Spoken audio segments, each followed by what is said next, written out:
Olá, eu sou o pastor Adejarlan Ramos. Nós vamos estudar hoje a lição de número 2, Sal da Terra e Luz do Mundo. Estamos estudando sobre os valores do reino de Deus, a relevância do Sermão do Monte para a Igreja de Cristo.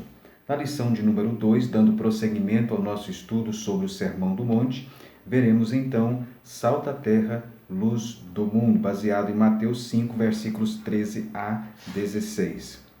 Nós vimos na aula anterior aspectos gerais introdutórios acerca do Sermão do Monte ou Sermão da Montanha. E a partir de hoje, nós vamos então estudar com mais detalhes esse sermão em cada um dos seus aspectos mais relevantes. Nessa lição de hoje, Jesus, no Sermão da Montanha, ele fala sobre a relevância do testemunho cristão. Como o cristão deve manter o seu testemunho, evidenciar o seu testemunho neste mundo. Aqueles que estão de fato dentro do reino de Deus, como eles testificam ou evidenciam o seu testemunho, a sua fé cristã. O Senhor Jesus Cristo utilizou metáforas, duas metáforas aqui neste sermão da montanha para ilustrar a relevância do testemunho cristão. Sal da terra e luz do mundo. Jesus usou o sal e a luz. Aqui nós podemos então considerar Jesus como um grande mestre. Jesus, sabedor de que aquela sociedade era agropastoril, Jesus então se vale de exemplos simples para eles compreender, para então ilustrar como seus seguidores deveriam ser relevantes nesse mundo. Ele então se vale das metáforas tão próximas dos seus ouvintes, da sua audiência ali na Palestina.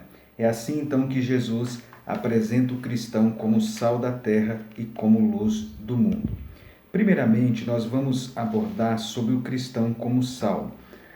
O sal ele tinha muita relevância no mundo antigo. Jesus então, ele se vale de algo que era muito comum e muito relevante. A relevância do sal era tão importante que inclusive era utilizado nas transações comerciais.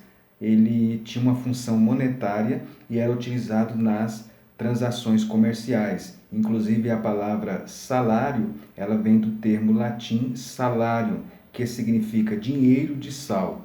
Ou seja, parte do pagamento dos soldados romanos era em sal. Isso mostra então o valor do sal.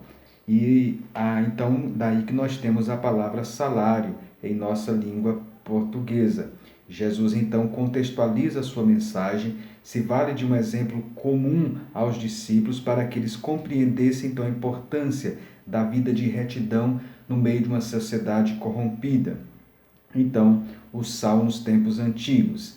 O sal também tinha um valor médico, além do valor nutritivo do sal. O sal ele dá sabor aos alimentos. Você pode ver isso em Jó 6 e o versículo 6. O sal também tinha um valor medicinal.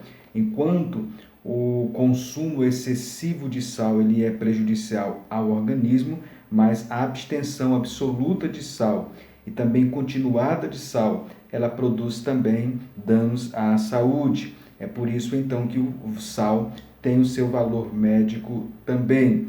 O sal ele tem um papel restaurador. Isaías 66, 1, Lamentações 1, 16. O sal também ele tinha um poder de preservação. É o elemento talvez mais claro que mais se destaca nesta relação do sal com o testemunho cristão, é o da preservação. Nos tempos antigos, para se evitar a deterioração dos alimentos perecíveis, era exatamente através do sal, sem ele perder os valores nutricionais, de forma que eles pudessem ser ingeridos. Isso acontecia então através do sal.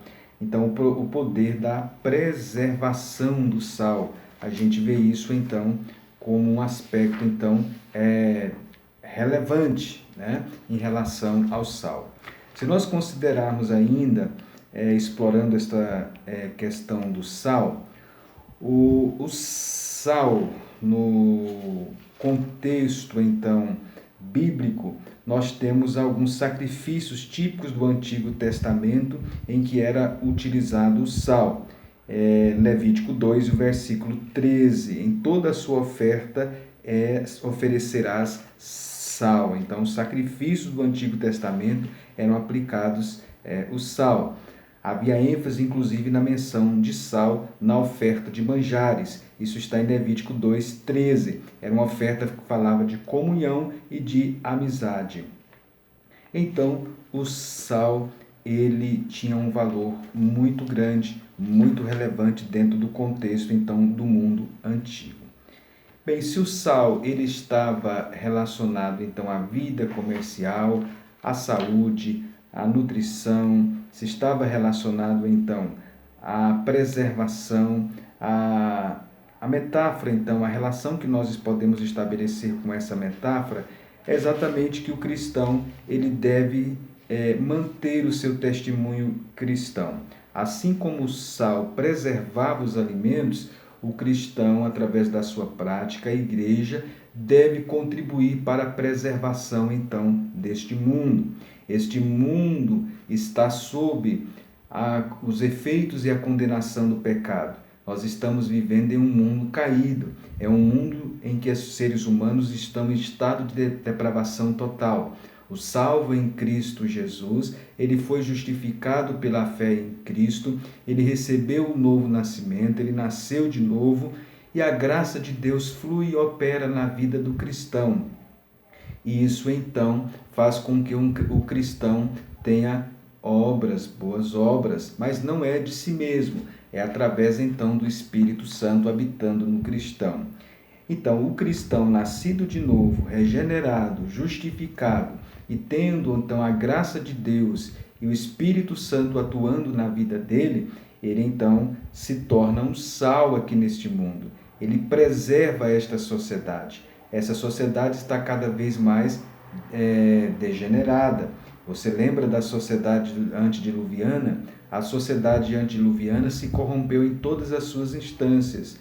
É o que está acontecendo com a nossa sociedade também. A nossa sociedade vem se corrompendo em todos os aspectos, ético, moral, social, em todos os aspectos a nossa sociedade está se corrompendo.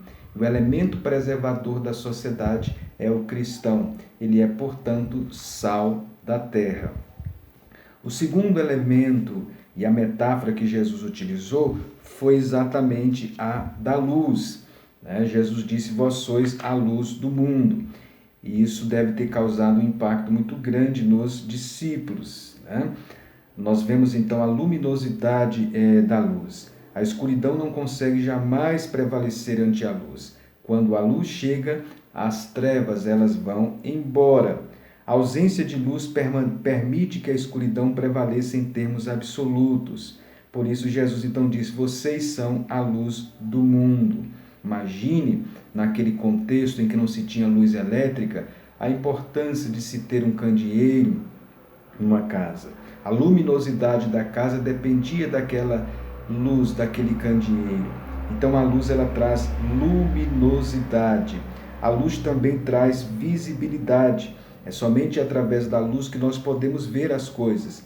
Haja visto, por exemplo, os faróis marítimos construídos junto às costas, a costa de mares, para orientar os navios.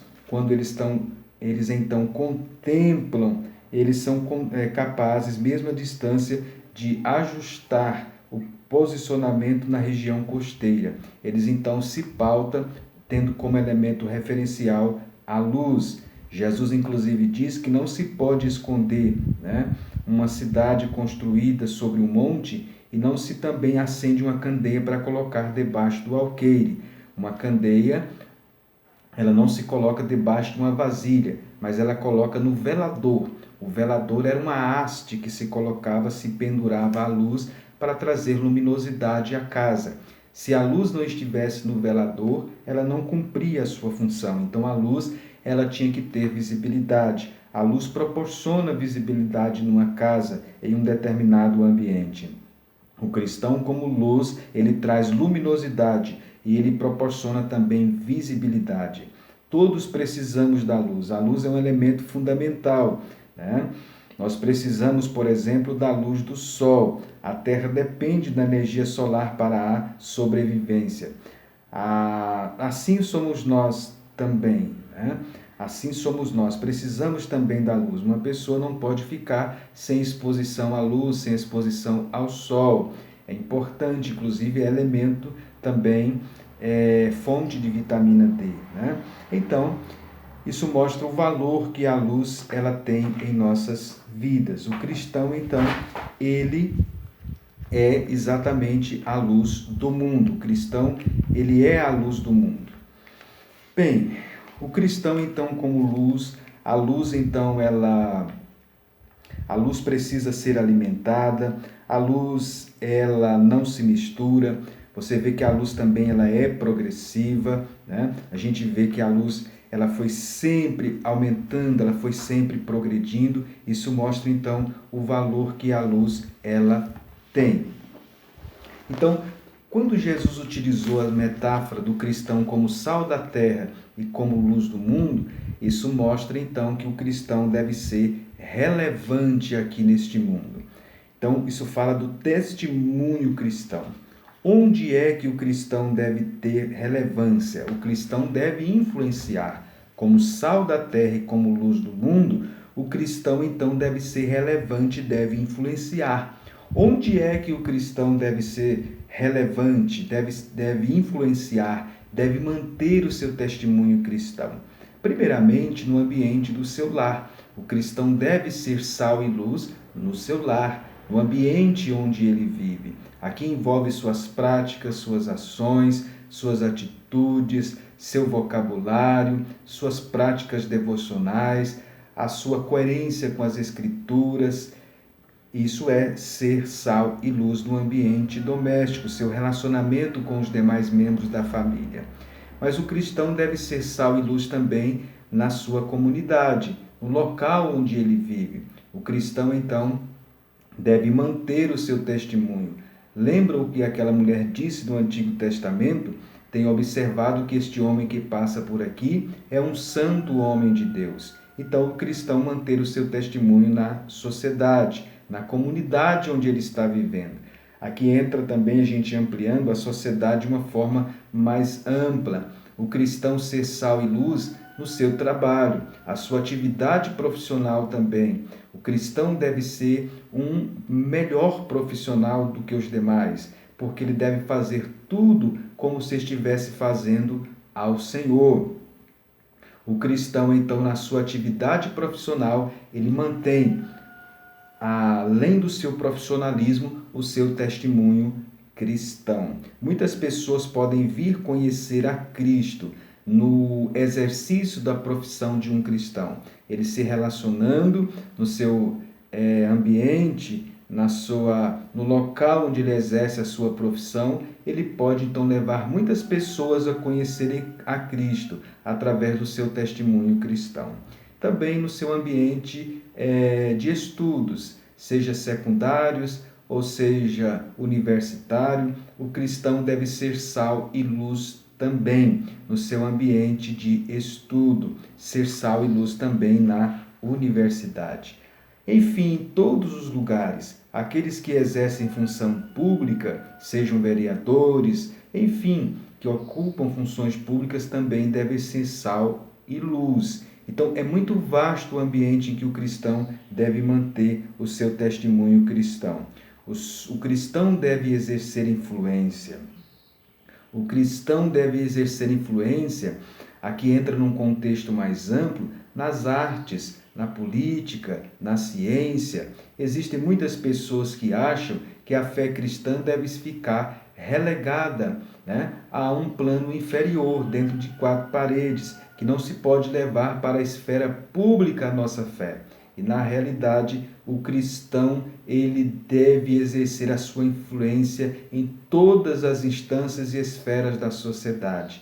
O cristão deve exercer influência então, na política. O cristão deve exercer influência, como eu disse, na ciência, na arte, na literatura, na economia, na cultura de uma sociedade. A nossa cultura está impregnada por princípios anticristãos. E o cristão, então, deve, inclusive, provocar mudanças na cultura e na sociedade. Esse foi o mandato cultural do Senhor. A gente já vê isso no livro de Gênesis. Portanto, em todas as esferas, em todas as instâncias da sociedade, o cristão deve desenvolver uma visão de mundo autenticamente cristã e deve influenciar a sociedade. Sal da terra e luz do mundo. Será que a Igreja Evangélica Brasileira tem provocado mudanças na sociedade? Será que de fato nós temos sido sal da terra e a luz do mundo? É impossível nós vivermos uma vida de acordo com os ensinos de Jesus, com duplicidade, no sentido de termos uma vida dentro de quatro paredes, uma vida cristã, e uma vida, então, que não pauta pelos princípios cristãos no nosso dia a dia. Portanto, o cristão deve ser relevante. Então, eu falei sobre a relevância, onde ser relevante. Agora, falemos um pouco sobre quais são os efeitos dessa relevância cristã.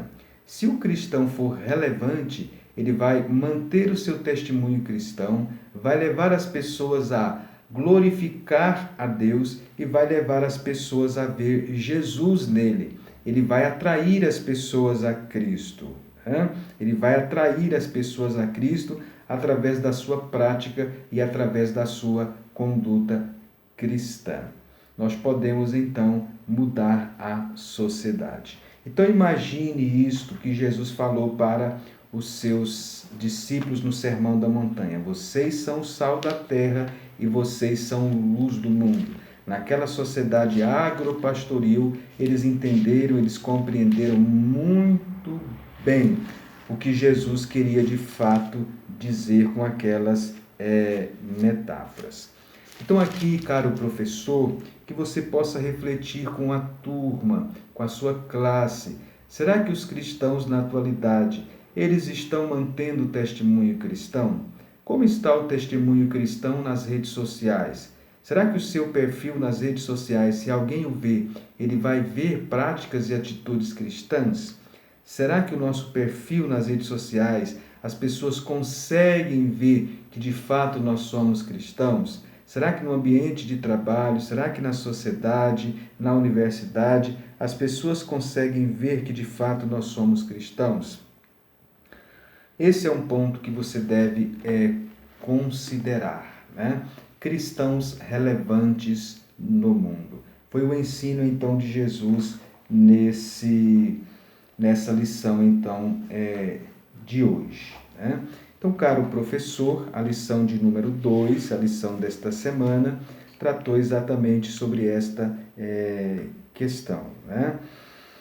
Você pode, nesta aula, inclusive, desafiar os seus alunos a vivenciarem na prática, a contar, inclusive, algum testemunho, quem sabe, né, que a conduta de alguns cristãos abriram portas para eles testificar de Cristo. Você pode abrir um espaço para alguns contarem testemunhos e você pode, então, relacionar também alguns nomes da história de pessoas que influenciaram a sociedade, como John Wesley, dentre outros, que influenciaram a sociedade.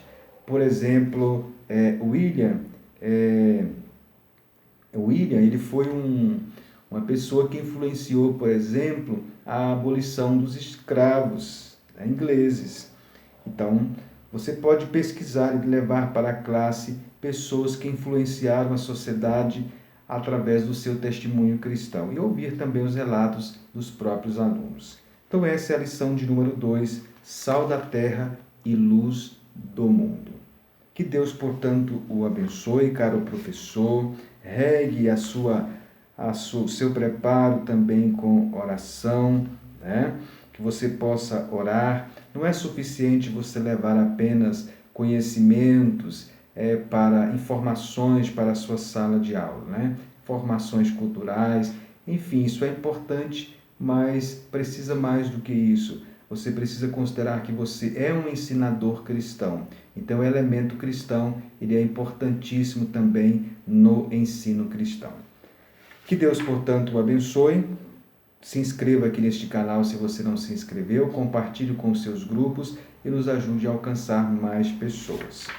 Nós agradecemos a você e esperamos você na nossa próxima aula.